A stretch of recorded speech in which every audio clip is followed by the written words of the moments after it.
जन्म शताब्दी वर्ष। इस वर्ष हमारे आदरणीय गुरुदेव विश्व विपश्यना आचार्य श्री सत्यनारायण जी गोयंका का हम जन्म शताब्दी वर्ष मना रहे हैं। कुछ वर्ष पूर्व ही हमने गुरुदेव का भारत में जब आगमन हुआ 1969 में, उस वर्ष को 50 वर्ष हो गए थे।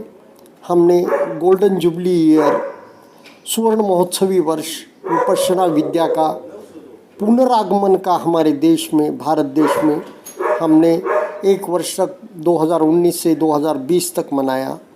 इस वर्ष हम 30 जनवरी 2023 से 30 जनवरी 2024 तक गुरुदेव का जन्म शताब्दी वर्ष मना रहे हैं, जिसमें विभिन्न कार्यक्रम केंद्रों पर और साधक व्यक्तिगत रूप से भी साधना के ध्यान के प्रयोग के लेंगे। इसमें कोई शक या कोई गुंजाइश नहीं है। मैं जब विश्व विपश्यना आचार्य कल्याण मित्र श्री सत्यनारायण गोयंका व्यक्तित्व और कृतित्व, यह बालकृष्ण जी गोयंका जो एक सिद्धहस्त लेखक, आचार्य एवं साधक रह चुके हैं, उनकी किताब पढ़ रहा था। तो उसमें शुरुआत में ही वह लिखते हैं, स्वर्ण भूमि मध्योत्तर म्यांमार ब्रह्मदेश के प्रमुख नगर मांडले में माघ शुक्ल 12 सन 1924 के दिन गुरुदेव का, सत्यनारायण जी गोयंका का जन्म हुआ। तो यह तिथि जो है, भारतीय पद्धति के अनुसार हम तिथि से जन्मदिन मनाते हैं। लेकिन अगर विश्व को साथ लेके चलना है, पूरी दुनिया के साथ हमें आगे बढ़ना है, तो आज हम कैलेंडर के अनुसार, जो कैलेंडर है 12 महीने का, जनवरी से दिसंबर, उसके अनुसार तिथियां मनाते हैं। तो हमें 2 बार भी जन्मतिथि मनाने का एक स्वर्ण अवसर मिल जाता है, यानी कि तिथि अनुसार एक और एक डेट के अनुसार। तो 30 जनवरी उस दिन थी जब माघ शुक्ल 12 थी 1924 में, और आज 30 जनवरी परसों के अष्टमी नवमी के दिन मनाई गई 30 जनवरी। तो गुरुदेव का यह जन्मदिन है। तो इस दिन से मैंने भी सोचा कि गुरुदेव के कुछ जो साहित्य है, उनमें से जो मुझे कुछ प्रकरण लगे कि मेरे मित्रों के साथ, साधकों के साथ आपस में बताना चाहिए, ताकि मेरी भी फिर से रिवीजन हो जाए, मुझे भी एक अलग उसमें रस आ जाए। क्योंकि मैं देखता हूँ जहाँ जहाँ तक हमारी साधना पहुँची है, वहाँ वहाँ तक की बातें ही हमारे पल्ले पड़ती है। या कभी कभी ऐसा भी है कि जिज्ञासा जागती है, कुछ प्रश्न मन में उभरते जाते हैं। जैसे जैसे साधना होती है, कुछ बातें मन में उभरती है, तो परियत्ति उसमें हमारा बहुत साथ देती है। तो एक सयाजी उबाखिन जर्नल है गुरुदेव, यानी कि हमारे VIA का पब्लिकेशन, विपश्यना इंटरनेशनल एकेडमी का पब्लिकेशन। उसमें रत्न जटित स्वर्ण परियत्ति के साथ पटिपत्ति, हमारे गुरुदेव का लिखे हुआ ही एक आर्टिकल है। उसमें का कुछ भाग मैं पढ़ता हूँ, क्योंकि वह भाग पढ़ने से आप में भी इच्छा जागेगी कि वह किताब देखे, उसमें क्या है यह पढ़े। तो यह जिज्ञासा जागे और कुछ प्रश्नों के उत्तर मिले, मुझे भी मेरे प्रश्न का उत्तर मिले कि मैं क्यों बोल रहा हूँ या मैं क्यों पढ़ना चाहता हूँ। कम से कम बोलने के लिए तो भी मैं बार बार कुछ साहित्य जो पहले पढ़ा है तो भी उसमें का पूरा ज्ञान हो गया है, ज़रूरी नहीं है। हम गुरुदेव के प्रवचन भी सुनते हैं तो इसका मतलब पूरा प्रवचन हमें समझ गया है, ऐसी बात नहीं है। हर बार कुछ न कुछ उन्हीं शब्दों के कुछ न कुछ अलग अर्थ और गंभीर सत्य हमारे सामने प्रकट होते हैं। इसलिए बार बार उन्हीं पढ़े हुए साहित्य को भी बार बार पढ़ना चाहिए या अवलोकन करना चाहिए। तो गुरुदेव लिखते हैं उसमें, इस मार्ग पर यानी कि विपश्यना के मार्ग पर चलने के मेरे स्वयं के अनुभव मुझे याद है। बर्मा में रहते हुए इस विद्या को सीखने के बाद मैं नियमित साधना करता रहा, लेकिन मुझे कहीं अधिक समय मेरे व्यवसाय और पारिवारिक उत्तरदायित्वों के लिए लगाना पड़ता था। लेकिन अचानक भाग्य में परिवर्तन आया। गुरुदेव कहते हैं 1964 में सरकार ने सभी व्यवसायों और उद्योगों का अधिग्रहण कर लिया। यह कार्यवाही औरों की दृष्टि में भले दुर्भाग्यपूर्ण रही हो, पर मेरे लिए सौभाग्यकारी थी, क्योंकि मेरे कंधों पर से बहुत भारी बोझ उतर गया था। इस बारे में गुरुदेव अपने चरित्र में भी भाग 1 और भाग 2 गुरुदेव के आत्मचरित्र का लेखन का एक 2 किताबें हैं। भाग 1 में थोड़ा संक्षिप्त विवरण है, भाग 2 में बहुत बृहद विवरण है। उसमें इस घटना का जिक्र गुरुदेव 1964 का करते हैं, जब बर्मा ने उनके ही नहीं सभी उद्योग गवर्नमेंट ने, जबकि सैनिकी शासन ने सारे उद्योग अपने हाथ में ले लिए थे, उनका राष्ट्रीयकरण कर लिया था। तो गुरुदेव कहते हैं अच्छा हुआ, गुड़ था तो मक्खियाँ भिनभिनाती थी, अब गुड़ ही नहीं है तो मक्खियाँ भिनभिनाना कम हो गई। यानी कि उनका कहना था उन्हें जब विपश्यना साधना मिल गई उसके 4-1 साल बाद ऐसा प्रकरण हुआ, तो एक आधा साधक नहीं रहता तो वो डिप्रेशन में आ जाता था इस घटना से।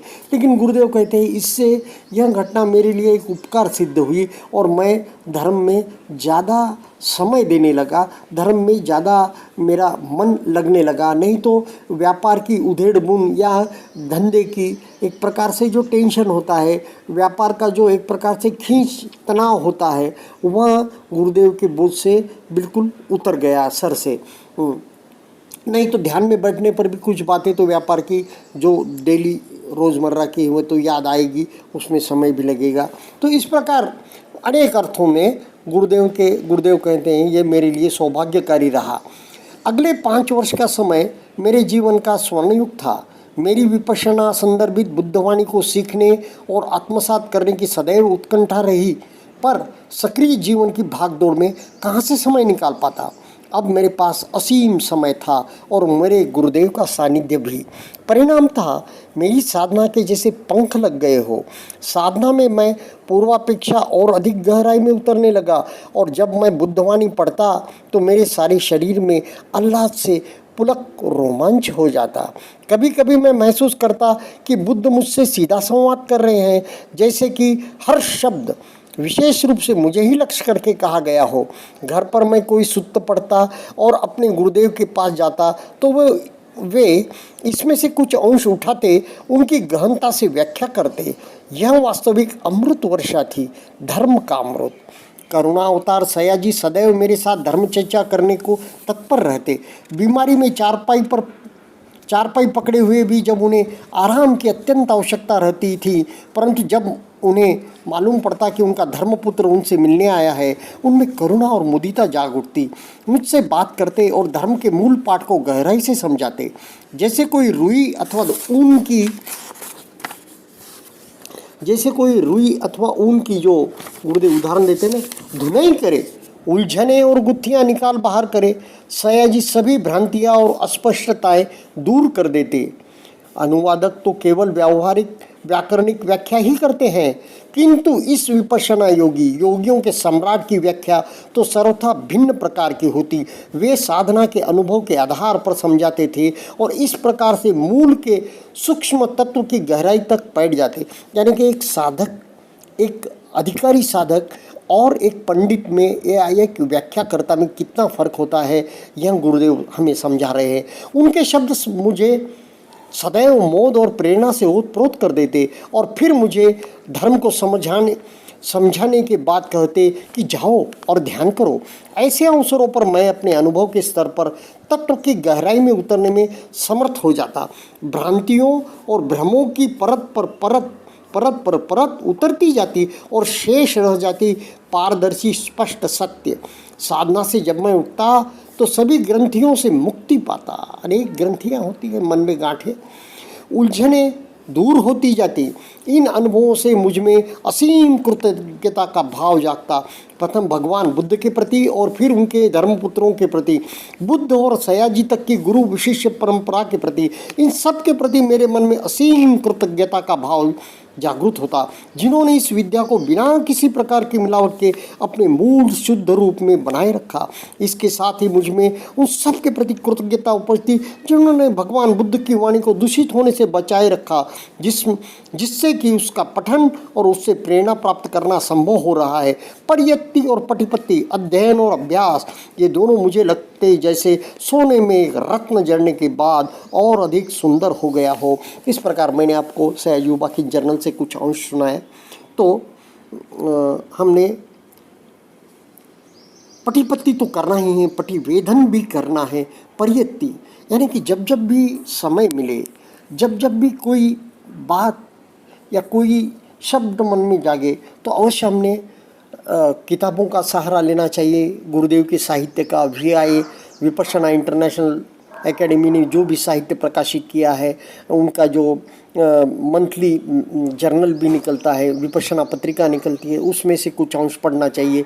गुरुदेव के दोहे पढ़ना चाहिए। इस प्रकार हमने इस वर्ष में भी और जहाँ भी समय मिले, जहाँ भी कोई गैदरिंग हो, कोई लोग मिले, तो उन्हें विपश्यना के विषय में ज़रूर कुछ सुतोवाच कर देना चाहिए। जिनकी पुण्य पारमी होंगी वे खींचे चले आएंगे। हम देख रहे हैं ना आज मीडिया में या सोशल मीडिया पर भी कितने लोग अपने अपनी बात रखते हैं, साधना पद्धति रखते हैं। तो हमने भी हमारे गुरु की साधना पद्धति विपश्यना के विषय में चर्चा करनी चाहिए, बताना चाहिए। और ये विद्या कितनी लाभकारी है, दुखों से मुक्ति के लिए कितनी आवश्यक है, विकारों से मुक्ति के लिए इसका कितना महत्व है, यह हमने लोगों तक पहुंचाना चाहिए।